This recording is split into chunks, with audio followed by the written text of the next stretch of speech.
সকল প্রাইমারি পরীক্ষার্থীকে শুভকামনা জানিয়ে আজকের আমি তোমাদের বাংলার প্রশ্নপত্রের উত্তর করে দিচ্ছি। দেখো, টিচার এলিজিবিলিটি টেস্ট 2023 তোমরা যে প্রাইমারি টেট পরীক্ষাটি দিয়ে আসলে সেই টেট পরীক্ষার বাংলা প্রশ্নপত্রের উত্তর আমি সঠিক সমাধান করে দিচ্ছি।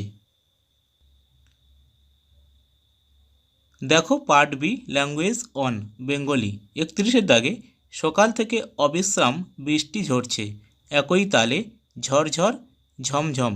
অর্ধিত অংশে ঝরঝর ঝমঝম ব্যবহৃত হয়েছে বৃষ্টির কী বোঝাতে? এক্ষেত্রে সঠিক উত্তর হয়ে যাবে অপশান সি, তীব্রতা বোঝাতে। 32-এর দাগে পশ্চিম ভিটের রান্নাঘরের পিছনের পৈঠা কেমন শ্যাওলা ধরা, এবারকার ধাক্কা সয় কি না সয় সন্দেহ। ঊর্ধ্বিতাংশে পৈঠা শব্দের অর্থ, এক্ষেত্রে সঠিক উত্তর হয়ে যাবে অপশান বি, সপান। 33-এর দাগে ব্যস্ততার সীমা নেই কারো, ব্যস্ততার বিপরীতার্থক শব্দটি হলো, এক্ষেত্রে সঠিক উত্তর হয়ে যাবে অপশান ডি, শ্রম বিমুখতা। 34-এর দাগে দিদিমাকে খবরটা দিয়ে আসতে না আসতে আবার একটা ডবে আবার ছুটি, বাক্যটিতে গৌণ কর্মটি হলো, এক্ষেত্রে অপশান বি, দিদিমাকে। 35-এর দাগে 3 মাসের মতো জীবন ধারণের সব কিছুর উপকরণ মজুদ রাখতে হবে ঘরে, ঊর্ধ্বিতাংশের রাখতে হবে নিচের যেটির উদাহরণ, এক্ষেত্রে সঠিক উত্তর হয়ে যাবে অপশান সি, যৌগিক ক্রিয়া। 36-এর দাগে দেখতে দেখতে সব ছাপিয়ে সবশেষে জল উঠে এলো গৃহলক্ষ্মীর নিপুণ হাতে, নিত্য লেপা সাদামাটির আয়নায়। নিম্ন রেখাঙ্কিত পত্রের অর্থ, অর্থাৎ আয়নায় এই পত্রের অর্থ, এক্ষেত্রে সঠিক উত্তর হয়ে যাবে অপশান সি, প্রাঙ্গণে।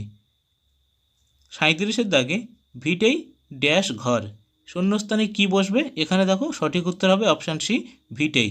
38-এর দাগে শুদ্ধ বানানটি হলো, এক্ষেত্রে সঠিক উত্তর হয়ে যাবে অপশান বি, মোহর মোহ।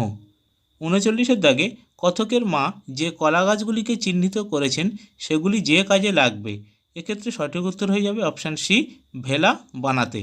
তো দেখো, আমি তোমাদের সামনে সমস্ত সঠিক উত্তর একেবারে তুলে ধরছি, তোমরা ভিডিওটি বন্ধুদের মধ্যে অবশ্যই একটু শেয়ার করে দিও। দেখো, এবার হচ্ছে কি কবিতার যে পাঠটি তোমাদের বাংলায় রয়েছে সেখান থেকে যে প্রশ্নগুলো দিয়েছিল। দেখো, 40-এর দাগে গিরিতটে ভূমিগর্ভ ছায়াছন্ন, উচ্ছ্বাস উচ্ছল্য। উচ্ছ্বাস উচ্ছল্য এর বর্ণ বিশ্লেষণ করলে পাই, এক্ষেত্রে সঠিক উত্তর হয়ে যাবে দেখো অপশান এ, বড় মতোর যে তোমাদের বর্ণ বিশ্লেষণটা করে দেওয়া হয়েছে, এখানে সঠিক উত্তর হয়ে যাবে অপশান এ। 41-এর দাগে উত্তাল উর্মির তালে বক্ষে তব লক্ষ কোটি পণ্যক উৎসব, পণ্যকের একটি অর্থ, এক্ষেত্রে সঠিক উত্তর হয়ে যাবে অপশান এ, ভুজঙ্গ। 42-এর দাগে ভেঙেছিলে ধূলি শ্লিষ্ট, সংকিতের শৃঙ্খলের ডোর, শৃঙ্খল যার সন্ধিবদ্ধ রূপ, এক্ষেত্রে সঠিক উত্তর হয়ে যাবে অপশান সি, শ্রীম যুক্ত খল। 43-এর দাগে শান্তিপ্রিয় মুমূর্ষুর শ্মশানেতে এনেছিল আহব সংবাদ, আহব এর বিপরীতার্থক শব্দটি হলো, এক্ষেত্রে সঠিক উত্তর হয়ে যাবে অপশান ডি, শান্তি। 44-এর দাগে ছিলে তুমি ভারতের অমময় স্পন্দহীন বিহব্বল শ্মশানে, তুমি যে ধরনের সর্বনাম, এক্ষেত্রে সঠিক উত্তর হয়ে যাবে অপশান বি, ব্যক্তিবাচক সর্বনাম। 45-এর দাগে পদাতিক অশ্ব হস্তি রথ সমন্বিত সেনাবাহিনী হলো, এক্ষেত্রে সঠিক উত্তর হয়ে যাবে অপশান বি, চতুরঙ্গ।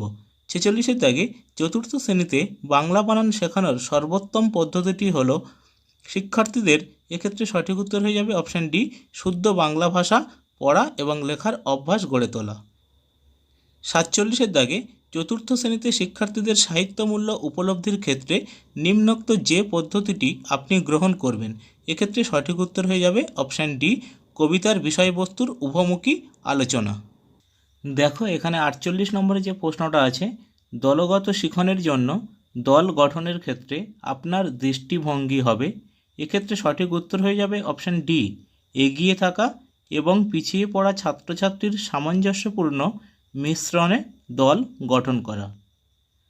49-এর দাগে চতুর্থ শ্রেণীতে বাংলা ব্যাকরণ পাঠ বিনিময়ের সময় একজন শিক্ষিকা ও শিক্ষক প্রথমে উদাহরণ দিলেন এবং তার উপর আলোচনা করলেন, সবশেষে তিনি ছাত্রদের সহযোগিতার সংজ্ঞার্থ গঠন করলেন, এক্ষেত্রে তিনি যে পদ্ধতি ব্যবহার করলেন সেটি হলো, এক্ষেত্রে সঠিক উত্তর হয়ে যাবে অপশান বি, আরোহী পদ্ধতি। দেখো 50-এর দাগে LAD এর পূর্ণ রূপটি হলো, এক্ষেত্রে সঠিক উত্তর হয়ে যাবে option C, language acquisition device. 51 দাগে একজন বাঙালি চেন্নাইয়ে 6 মাস থাকলেন এবং সর্বত্র তামিল ভাষা শুনলেন। এরপর তামিল বর্ণমালার সঙ্গে পরিচয় না ঘটলেও তিনি তামিল বুঝতে ও বলতে পারলেন। তার এই তামিল ভাষা শিক্ষাকে আমরা বলবো, এক্ষেত্রে সঠিক উত্তর হয়ে যাবে অপশান সি, অ্যাকুইজিশন। 52 দাগে যা বলা হবে এটিকে এক কথায় প্রকাশ করলে হবে, এক্ষেত্রে সঠিক উত্তর হয়ে যাবে অপশান সি, বক্ষমান। 53 দাগে মকর থেকে মগর হলো, এটি কিসের উদাহরণ? এটি সঠিক উত্তর হয়ে যাবে অপশান বি, ঘোষী ভবনের উদাহরণ। দেখো আমি সমস্ত অ্যান্সারগুলোর একদম সঠিক উত্তর তোমাদের সামনে তুলে ধরছি, তোমরা ভিডিওটি বন্ধুদের মধ্যে একটু শেয়ার করে দিও। দেখো 54 দাগে নিচের কোনটি সকাল শব্দের সমার্থক শব্দ নয়? এক্ষেত্রে সঠিক উত্তর হয়ে যাবে অপশান ডি, ত্রিজামা। 55 দাগে পৃথিবী শব্দটির বর্ণ বিশ্লেষণ করলে শূন্যস্থানে যে বর্ণটি বসবে, এক্ষেত্রে সঠিক উত্তর হয়ে যাবে অপশান ডি, রিকার। 56 দাগে কোনো একটি পাঠ আলোচনায় শিক্ষিকা শিক্ষক তৃষ্ণা শব্দের সমার্থক শব্দ হিসেবে নিচের যে শব্দটি লিখবেন না, এক্ষেত্রে সঠিক উত্তর হয়ে যাবে অপশান ডি, গ্রসন।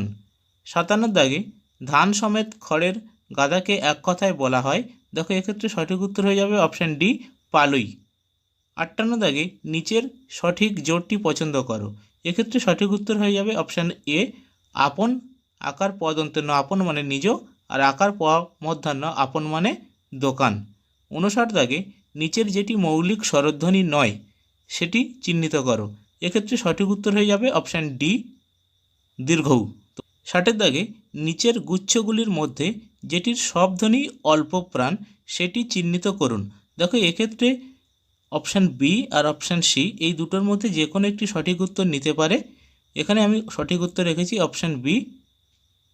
তো এই ছিল তোমাদের বাংলার 60টি প্রশ্ন, আমি 99% তোমাদের সামনে সঠিক সমাধান করে দিলাম।